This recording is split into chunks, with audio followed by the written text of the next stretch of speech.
একটা দুটো চ্যানেল আছে, এই ইউটিউবার চ্যানেল না, ইউটিউবার সরি, প্রতিদিন মিথ্যে কথা বলে মানুষকে বিভ্রান্ত করছে, এখানে সাম্প্রদায়িক দাঙ্গা লাগাতে চাইছে। আমি বলবো যেখানে পারবেন এখানে সাংবাদিকের উপর আক্রমণ করার নিদান দিয়েছে, তার নামে অভিযোগ হবে, তাকেও আইনে দড়ি বেঁধে টানতে টানতে বিচার করা হবে। আইনে দড়ি, আমার ভুলটা যদি কেউ তুলে ধরে, সাহস থাকলে আপনি সাংবাদিকের গায়ে হাত তুলুন। কোনো ইউটিউবার হোক বা কন্টেন্ট ক্রিয়েটার হোক বা সাংবাদিক হোক, শান্তির ঘুম ঘুমোতে পারছে না।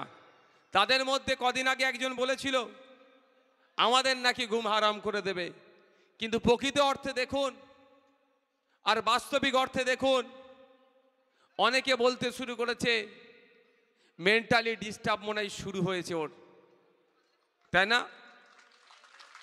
কখন কি কথা বলছে, কাকে কি কথা বলছে, বলতে বলতে তার দলের আসল চিত্রকে সে আবার তুলে ধরেছে। সাম্প্রদায়িক দল বলেও শুনলাম নাকি তার দলকে, আমরা তো দীর্ঘদিন ধরে বলছি বিজেপির হাতে জন্ম, সেটা স্বীকার করেছে। সাংবাদিক বন্ধুরা, এখানে অনেকে বসে আছে, ভাঙড়ের ইউটিউবার, ভাঙড়ের সাংবাদিক, ভাঙড়ের কন্টেন্ট ক্রিয়েটার অন্য অন্য জায়গার থেকে অনেক বেশি। সব খবরই যে নওশাদ সিদ্দিকীর পক্ষে হবে, সব খবরই যে আইএসএফ এর পক্ষে হবে, এটা আশা করাই তো বৃথা। সাংবাদিকদের কাজ কি? ভুলটাকে বেশি করে তুলে ধরা। সাংবাদিকদের কাজ কি? আসল খবরটাকে পরিবেশন করা। এটা করতে গেলে আমার বিপক্ষেও যেতে পারে, তার জন্য আমি সাদ্দাম ভাইকে হুমকি দেব, তার জন্য আমি সাকিরুলকে হুমকি দেব, তার জন্য আমি প্রশান্তদাকে হুমকি দেব, তার জন্য আমি কল্যাণদাকে হুমকি দেব, তার জন্য আমি শামসুদ্দোহা সাহেবকে হুমকি দেব, তার জন্য আমি আলমগীরকে হুমকি দেব, তার জন্য আমি এখানে অগণিত সাংবাদিকরা আছে তাদেরকে হুমকি দেব। এটা গণতন্ত্রের পরিপন্থী নয় ভাই, আপনারাই বলুন। সব খবর আমার পক্ষে আসবে? আমার ভুলটা যদি কেউ তুলে ধরে, ভাঙড়ের জন্য কি কি বলেছেন সেটা বলুন। আমার কাজ কি হবে? সাংবাদিকের প্রশ্ন শুনে তার উত্তরটা যথাযথভাবে দেওয়া।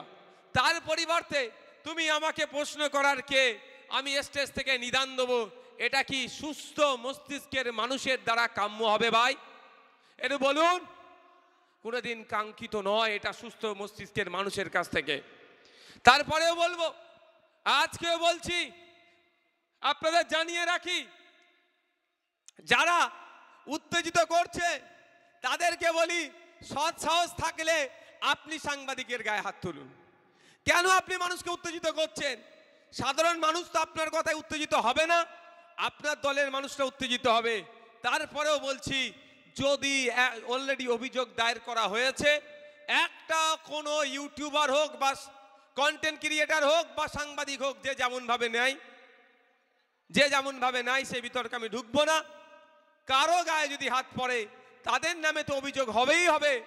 সাথে সাথে যারা সাংবাদিকের উপর আক্রমণ করার নিদান দিয়েছে তার নামে অভিযোগ হবে, তাকেও আইনে দড়ি বেঁধে টানতে টানতে বিচার করা হবে।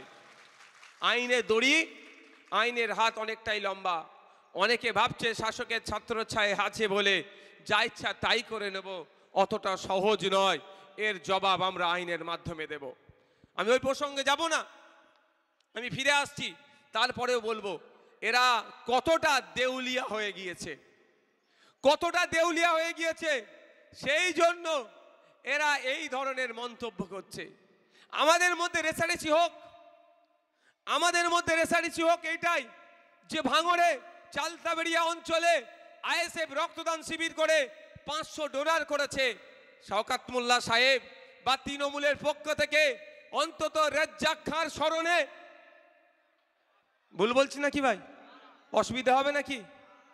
প্রয়োজনে আমাদের মধ্যে যদি কেউ রক্ত দিতে বাকি থাকে আমরা গিয়ে দেবো। রেজ্জাক খাঁ আমাদের ভাঙড়ের বাইরের লোক। রেজ্জাক খাঁর স্মরণে রক্তদান শিবির হোক, সেখানে তৃণমূল করুক।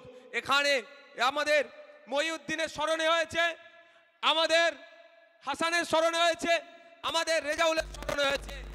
এটাতে ওরা তো ব্যানার ছিঁড়ে দিচ্ছে। আমরা ব্যানার ছিঁড়া তো দূরের কথা, প্রয়োজনে গিয়ে রক্ত দেব, আমাদের কোনো অসুবিধা নাই। আমরা এখানে 500 করছি, ওখানে ওরা 1000 করুক, এই কম্পিটিশন হোক, অসুবিধা হবে কারো? এটা করছে না।